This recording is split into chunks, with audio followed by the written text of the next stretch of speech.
ഇംഗ്ലീഷിലെ 3 സെൻറ്റൻസുകൾ 3 ടെൻസിലുള്ള 3 സെൻറ്റൻസുകളുടെ അർത്ഥവ്യത്യാസങ്ങളും അതുപയോഗിക്കേണ്ട വ്യത്യസ്തമായ സാഹചര്യങ്ങളുമാണ് ഞാനിവിടെ എക്സ്പ്ലെയിൻ ചെയ്യാൻ ശ്രമിക്കുക. നമുക്കറിയാം, നമ്മൾ സ്കൂളിൽ ഒരുപാട് കാര്യങ്ങൾ പഠിച്ചു. പക്ഷേ ഈ പഠിച്ച കാര്യങ്ങളൊക്കെ നമ്മുടെ നിത്യജീവിതത്തിൽ എവിടെയാണ് പ്രയോജനപ്പെടുക എന്ന് മനസ്സിലാക്കിയല്ല നമ്മൾ പഠിച്ചത്. അല്ലെങ്കിൽ പലപ്പോഴും അത് നമ്മളെ മനസ്സിലാക്കി അല്ല അധ്യാപകർ നമ്മളെ പഠിപ്പിച്ചത്. ഉദാഹരണമായിട്ട് പറയുകയാണെങ്കിൽ, നമ്മൾ 7ാം ക്ലാസ്സിലോ 8ാം ക്ലാസ്സിലോ പഠിക്കുന്ന ഒരു കാര്യമാണ് ഒരു റൂമിൻ്റെ സ്ക്വയർ ഫീറ്റ് അല്ലെങ്കിൽ ഏതെങ്കിലും ഒരു ഷേപ്പിൻ്റെ സ്ക്വയർ ഫീറ്റ് കണ്ടെത്താനുള്ളത്. അപ്പം സ്ക്വയർ ഫീറ്റ് കണ്ടെത്താനുള്ളത് നമ്മൾ ഈ 8ാം ക്ലാസ്സിൽ പഠിച്ചെങ്കിൽ പോലും നമ്മളൊരു സ്ഥലം അളക്കാൻ വേണ്ടി നമ്മളൊരു സർവേയറെ തന്നെ വിളിക്കും അതിൻ്റെ സ്ഥലം അളക്കാൻ വേണ്ടി. നമ്മൾ 10ാം ക്ലാസ് കഴിഞ്ഞ് 8ാം ക്ലാസ്സിൽ പഠിച്ച കാര്യമാണ് അത്. 10ാം ക്ലാസ്സും കഴിഞ്ഞ് BSc മാത്സും MSc മാത്സും കഴിഞ്ഞാൽ പോലും ഈ സ്ക്വയർ ഫീറ്റ് അളന്ന സ്ഥലത്തിൻ്റെ ഏരിയ കണ്ടെത്തണമെങ്കിൽ നമുക്ക് തന്നെ കണ്ടെത്താൻ അറിയില്ല. അല്ലെങ്കിൽ നമ്മൾ സ്വന്തം വീടിൻ്റെ ടൈലെടുക്കാൻ വേണ്ടി നമ്മൾ വീടിൻ്റെ ഫ്ലോറിൻ്റെ അളവെടുക്കാൻ വേണ്ടി നമ്മൾ 8ാം ക്ലാസ്സിൽ പഠിച്ച കാര്യമാണെങ്കിൽ പോലും അത് നമുക്ക് ഒരു മേസ്തിരിയുടെ സഹായം അല്ലെങ്കിൽ ഒരു ടൈൽ വർക്കറിൻ്റെ സഹായം നമുക്ക് ആവശ്യമുണ്ട്. അതിൻ്റെ അർത്ഥം പ്രാക്ടിക്കലായിട്ട് എവിടെയാണ് നമ്മൾ ഈ പഠിച്ച കാര്യങ്ങൾ പ്രയോജനപ്പെടുത്തുക എന്ന് മനസ്സിലാക്കാതെയാണ് പലതും നമ്മൾ പഠിച്ചത് എന്ന് പറഞ്ഞ പോലെയാണ് നമ്മൾ ഇംഗ്ലീഷിൻ്റെ ഗ്രാമറിൻ്റെ ടെൻസുകളെല്ലാം നമ്മൾ സ്കൂളിൽ പഠിച്ചു. എല്ലാ ഫോമിലുള്ള ടെൻസുകളും നമ്മൾ കാണാപ്പാഠം പഠിച്ചു, പറയാൻ പഠിച്ചു, എഴുതാൻ പഠിച്ചു. പക്ഷേ ഇത് സംസാരിക്കുന്ന വ്യത്യസ്തമായ സാഹചര്യമാണ് നമ്മൾ മനസ്സിലാക്കാത്തത്. അപ്പോൾ ഞാനിപ്പോൾ പറയാൻ പോകുന്നത് ഇംഗ്ലീഷിലെ 3 സെൻറ്റൻസുകൾ അതിൻ്റെ വ്യത്യസ്തമായ ഉപയോഗങ്ങളാണ്, അതിൻ്റെ മീനിങ്ങിലുള്ള വ്യത്യാസമാണ്. ഏത് സാഹചര്യങ്ങളിലാണ് ഈ ഓരോ സെൻറ്റൻസുകളും ഉപയോഗിക്കേണ്ടതെന്നാണ് പറയാൻ പോകുന്ന 3 സെൻറ്റൻസിൽ. ഒന്ന് simple past tense. Simple past tense ആണ്. പിന്നെ പ്രസൻറ്റ് പെർഫെക്റ്റ് ടെൻസ്, അല്ലെങ്കിൽ പിന്നെ മൂന്നാമത്തത് past perfect tense. Simple past tense, present perfect tense and past perfect tense. സബ്ജക്റ്റിന് ശേഷം V2 ഫോം, വെർബിൻ്റെ രണ്ടാമത്തെ പാസ്റ്റ് ഫോം വരുന്നതാണ് സിമ്പിൾ പാസ്റ്റ് ടെൻസ്. പിന്നെ പ്രസൻറ്റ് പെർഫെക്റ്റ് ടെൻസ് എന്ന് പറയുന്നത് സബ്ജക്റ്റിന് ശേഷം ഹാസ് അല്ലെങ്കിൽ ഹാവ് വന്നതിന് ശേഷം V3 ഫോമാണ്. ഹാസ് ഹാവിന് ശേഷം എപ്പോഴും ആക്റ്റീവ് വോയിസിൽ V3 ഫോമാണ് വരുന്നത്. സബ്ജക്റ്റ് സിംഗുലർ ആണെങ്കിൽ ഹാസും, സബ്ജക്റ്റ് പ്ലൂറലാണെങ്കിൽ ഹാവും, ഇതിന് ശേഷം V3 ഫോമാണ്. പിന്നെ പാസ്റ്റ് പെർഫെക്റ്റ് ടെൻസ് സബ്ജക്റ്റിന് ശേഷം ഹാഡാണ്. Had plus V3 form, HAD had. ഇതാണ് 3 സെൻറ്റൻസുകൾ. ഈ 3 സെൻറ്റൻസുകളുടെയും ഉപയോഗം എന്താണെന്നാണ് ആദ്യം സിമ്പിൾ പാസ്റ്റ് ടെൻസ് ഉപയോഗിക്കുന്ന സാഹചര്യം പറയാം. നമ്മുടെ ഭൂതകാലത്ത് ഒരു കാര്യം സംഭവിച്ചു എന്ന് പറയാൻ വേണ്ടിയാണ് സിമ്പിൾ പാസ്റ്റ് ടെൻസ് ഉപയോഗിക്കുന്നത്. സാധാരണഗതി ഭൂതകാലത്തെ ഒരു സമയം കൂട്ടിയൊക്കെ പറയാൻ വേണ്ടിയാണ്. ഞാൻ ഇന്നലെ എൻ്റെ സുഹൃത്തിനെ കണ്ടു. I met my friend yesterday. അപ്പോൾ യെസ്റ്റർഡേ എന്നുള്ളൊരു ഭൂതകാല സമയമാണ്. India got independence in 1947. 1947 എന്ന് പറഞ്ഞ ഒരു ഭൂതകാല സമയമാണ്. അപ്പോൾ അത് ആ സെൻറ്റൻസിലുണ്ട്. അപ്പോൾ ഭൂതകാല സമയവും കൂട്ടിയൊക്കെ ഭൂതകാലത്തിൽ ഒരു കാര്യം സംഭവിച്ചു എന്ന് പറയുന്ന ഒരു ഇൻഡെഫിനിറ്റായി ഏതെങ്കിലും ഒരു സമയത്ത് ഒരു കാര്യം സംഭവിച്ചു എന്ന് പറയാൻ വേണ്ടി സബ്ജക്റ്റും V2 ഫോമും അല്ലെങ്കിൽ റൈറ്റ്, റോട്ട്, റിട്ടൺ. ഇതാണ് റൈറ്റ് എന്നുള്ള V1 ഫോമും റോട്ട് എന്നുള്ളത് V2 ഫോമും റിട്ടൺ എന്നുള്ള V3 ഫോമാണ്. അത് സബ്ജക്റ്റിന് ശേഷം V2 ഫോം ഉപയോഗിക്കുന്നതാണ് സിമ്പിൾ പാസ്റ്റ് ടെൻസ്. ഭൂതകാലത്തിൽ ഒരു കാര്യം സംഭവിച്ചു, ഭൂതകാലത്തെ ഒരു സമയം കൂട്ടാതെ പറയുമ്പോഴും ഉപയോഗിക്കാവുന്നതാണ്. ഞാൻ ഇന്നലെ കോട്ടയത്തിന് പോയി. I went to Kottayam yesterday. അവൾ ഇന്നലെ ഇവിടെ വന്നു. She came here yesterday. ഞാൻ എൻ്റെ എക്സാം കംപ്ലീറ്റ് ചെയ്തു. I completed my exam. ഭൂതകാലത്തെ സമയം കൂട്ടി പറയണമെന്നോ ഒന്നും നിർബന്ധമില്ല. അപ്പം അങ്ങനെ ഭൂതകാലത്തെ ഒരു കാര്യം സംഭവിച്ചു എന്ന് പറയാൻ വേണ്ടിയാണ് സിമ്പിൾ പാസ്റ്റ് ടെൻസ് ഉപയോഗിക്കുന്നത്. അതിനെക്കുറിച്ച് കൂടുതലൊന്നും വിശദീകരിക്കേണ്ട ആവശ്യമില്ല. ഒരു കാര്യം ഭൂതകാലത്തിൽ നടന്നു. ഇന്നലെ അവർ എന്നെ ഇൻഫോം ചെയ്തു.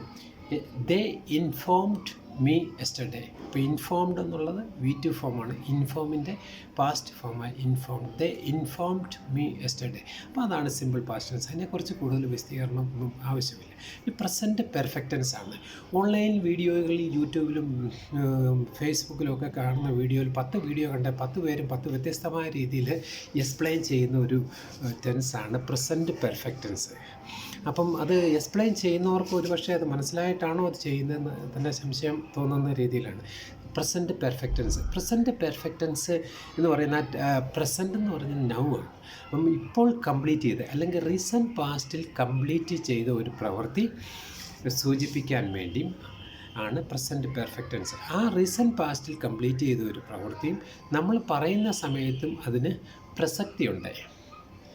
ആ ചെയ്ത പ്രവൃത്തി ലൈവായിട്ട് നിൽക്കുകയാണ്. അതിനാണ് പ്രസൻറ്റ് പെർഫെക്റ്റൻസ് എന്ന് പറയുന്നത്. പ്രസൻറ്റ് പെർഫെക്റ്റൻസിൻ്റെ ഫോം സബ്ജക്റ്റ് പ്ലസ് ഹാസ് അല്ലെങ്കിൽ ഹാവ് പ്ലസ് V3 ഫോമാണ്. I have book the ticket for the movie. I have book the ticket for the movie എന്ന് പറഞ്ഞാൽ ഞാൻ മൂവിക്ക് ടിക്കറ്റ് ബുക്ക് ചെയ്തിട്ടുണ്ട് എന്നാണ് അർത്ഥം. അതിനെ കേൾക്കുമ്പോൾ തന്നെ അറിയാം ആ ബുക്ക് ചെയ്ത അവസ്ഥയിൽ തന്നെ ഇരിക്കുകയാണ്, മൂവി കണ്ടിട്ടില്ല എന്നാണ്. റീസെൻറ്റ് പാസ്റ്റിൽ കംപ്ലീറ്റ് ചെയ്ത കാര്യം നമ്മൾ പറയുന്ന സമയത്ത് പ്രസക്തമായ ഒരു കാര്യം പറയാൻ വേണ്ടിയാണ് പ്രസൻറ്റ് പെർഫെക്റ്റൻസ് ഉപയോഗിക്കുന്നത്. പ്രസൻറ്റ് പെർഫെക്റ്റൻസ് ഉപയോഗിക്കുന്ന 2 സിറ്റുവേഷൻ ഉണ്ട്. അതിലൊന്നാണ് റീസെൻറ്റ് പാസ്റ്റ് കംപ്ലീറ്റ് ചെയ്തൊരു കാര്യം. ഇപ്പം നമ്മൾ വീട്ടിലേക്ക് വരുമ്പം നമ്മൾ വീട്ടിൽ വന്നിട്ട് നമ്മൾ പറയുകയാണ് ഞാനൊരു മൊബൈൽ ഫോൺ മേടിച്ചിട്ടുണ്ട്. I have purchased A new mobile phone. ഞാനൊരു മൊബൈൽ ഫോൺ മേടിച്ചിട്ടുണ്ട്. അത് പറയുന്നത് എന്നാൽ ഇപ്പോൾ റീസെൻറ്റ് പാസ്റ്റിൽ മേടിച്ച ഒരു കാര്യമാണ്. അപ്പോൾ നമ്മൾ മൊബൈൽ ഫോൺ മേടിച്ചിട്ട് അത് വേറെ ആർക്കെങ്കിലും കൊടുത്തെങ്കിൽ നമുക്ക് വീട്ടിൽ വന്ന് ഇങ്ങനെ പറയാൻ പറ്റത്തില്ല, ഞാനൊരു മൊബൈൽ ഫോൺ മേടിച്ചിട്ടുണ്ട് കേട്ടോ എന്ന് പറയാൻ പറ്റത്തില്ല. അല്ല നമ്മൾ വീട്ടിൽ വന്നിട്ട് നമ്മൾ അമ്മയോട് പറയുകയാണ്, അമ്മയ്ക്ക് ഞാനൊരു സാരി വാങ്ങിച്ചിട്ടുണ്ട് കേട്ടോ. അപ്പോൾ റീസെൻറ്റ് പാസ്റ്റിൽ നടന്നതാണ്, ആ വാങ്ങിച്ച അവസ്ഥയിൽ തന്നെ ഇരിക്കുകയാണ്. അത് ആർക്കും കൊടുക്കുകയോ അമ്മയ്ക്ക് തരുമോ ഒന്നും ചെയ്തിട്ടില്ല. അപ്പോൾ അതാണ് ഞാൻ I have purchased A new sari for you. ഞാനൊരു പുതിയ സാരി വാങ്ങിച്ചിട്ടുണ്ട്. അപ്പം റീസെൻറ്റ് പാസ്റ്റിൽ പ്രവൃത്തി കംപ്ലീറ്റ് ചെയ്തു, പക്ഷേ ആ പ്രവൃത്തിക്ക് ഇപ്പോഴും ആ വാങ്ങിച്ച അവസ്ഥയിൽ തന്നെ ഇരിക്കുകയാണ്. ഞാൻ ആമസോണിൽ ഒരു സ്മാർട്ട് വാച്ച് ബുക്ക് ചെയ്തിട്ടുണ്ട്. I have booked A smart watch on Amazon. ഞാൻ ആമസോണിൽ ഒരു സ്മാർട്ട് വാച്ച് ബുക്ക് ചെയ്തിട്ടുണ്ട്. ആ ബുക്ക് ചെയ്ത അവസ്ഥയിൽ തന്നെ ഇരിക്കുകയാണ്. ഞാൻ സൊമാറ്റോയിൽ ഡിന്നർ ബുക്ക് ചെയ്തിട്ടുണ്ട്. I have booked dinner on Zomato.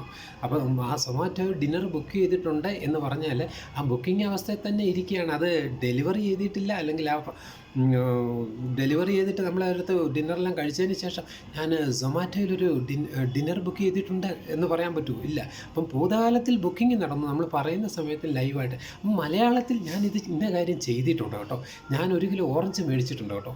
അപ്പോൾ കേൾക്കുമ്പോൾ തന്നെ അറിയാം ഓറഞ്ചൊന്നും കഴിച്ച് തീർത്തിട്ട് മേടിച്ച അവസ്ഥ തന്നെ ഇരിക്കുകയാണ്. ഞാൻ നിൻ്റെ കാര്യം ഞാൻ അദ്ദേഹത്തോട് സംസാരിച്ചിട്ടുണ്ട് കേട്ടോ എന്ന് പറഞ്ഞാൽ തന്നെ നിൻ്റെ അഡ്മിഷൻ്റെ കാര്യം ഞാൻ അദ്ദേഹത്തോട് സംസാരിച്ചിട്ടുണ്ട് കേട്ടോ.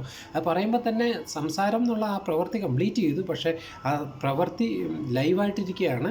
കാരണം അഡ്മിഷൻ നടന്നിട്ടില്ല, അല്ലെങ്കിൽ അഡ്മിഷൻ്റെ കാര്യത്തിൽ തീരുമാനമായിട്ടില്ല. അങ്ങനെ റീസെൻറ്റ് പാസ്റ്റിൽ കഴിഞ്ഞൊരു കാര്യം നമ്മൾ പറയുന്ന സമയത്ത് പ്രസക്തമായ ഒരു കാര്യം പറയാൻ വേണ്ടിയാണ് പ്രസൻറ്റ് പെർഫെക്റ്റൻസ് ഉപയോഗിക്കുന്നത്.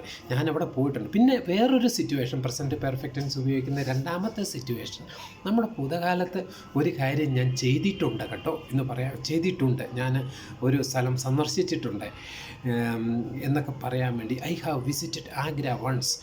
ഞാൻ ആഗ്രയിൽ ഒരിക്കൽ വിസിറ്റ് ചെയ്തിട്ടുണ്ട്. അങ്ങനെ നമ്മുടെ ഒരു ലൈഫ് ഈവൻറ്റ്, നമ്മളൊരു കാര്യം ഭൂതകാലത്ത് ചെയ്തിട്ടുണ്ട്, അല്ലെങ്കിൽ അവർ ചെയ്തിട്ടുണ്ട്, അല്ല ഇന്ന കാര്യം സംഭവിച്ചിട്ടുണ്ട് എന്ന് പറയാൻ വേണ്ടി ആണ് 2ാമത്തെ സിറ്റുവേഷൻ പ്രസൻറ്റ് പെർഫെക്റ്റൻസ് ഉപയോഗിക്കുന്നത്. ഈ 2 സിറ്റുവേഷൻ മാത്രം പഠിച്ചാൽ മതി. പിന്നെ ഇതാണ് ഭൂതകാലത്തിൽ നടന്ന കാര്യം നമ്മൾ പറയുന്ന സമയത്തും ലൈവായിട്ട് നിൽക്കുന്ന കാര്യം പറയാൻ വേണ്ടിയാണ്. അപ്പോൾ ഇന്ത്യക്ക് 1947 സ്വാതന്ത്ര്യം കിട്ടി എന്ന് പറയുന്നത് നമ്മൾ ഏത് ടെൻസിലായിരിക്കണം? സിമ്പിൾ പാസ്റ്റ് ടെൻസിൽ. India got independence in 1947. ഭൂതകാലത്തെ ഒരു സമയം കൂട്ടി പറയുമ്പം എപ്പോഴും സിമ്പിൾ പാസ്റ്റ് ടെൻസ് ഉപയോഗിക്കണം. അത് നമ്മൾ പ്രസൻറ്റ് പെർഫെക്റ്റൻസിൽ പറഞ്ഞാലുള്ള വ്യത്യാസമാണ്. ഇന്ത്യക്ക് സ്വാതന്ത്ര്യം കിട്ടി കേട്ടോ, ഇന്ന് ഞാൻ നിങ്ങളുടെ അടുത്ത് ഓടി വന്നിട്ട് പറയുകയാണ് ഇന്ത്യക്ക് സ്വാതന്ത്ര്യം കിട്ടി കേട്ടോ എന്ന് പറഞ്ഞാൽ അതിൻ്റെ അകത്ത് എന്താ? ഇന്ന് രാവിലെ സ്വാതന്ത്ര്യം കിട്ടി എന്ന് തോന്നിപ്പോവും അല്ലേ?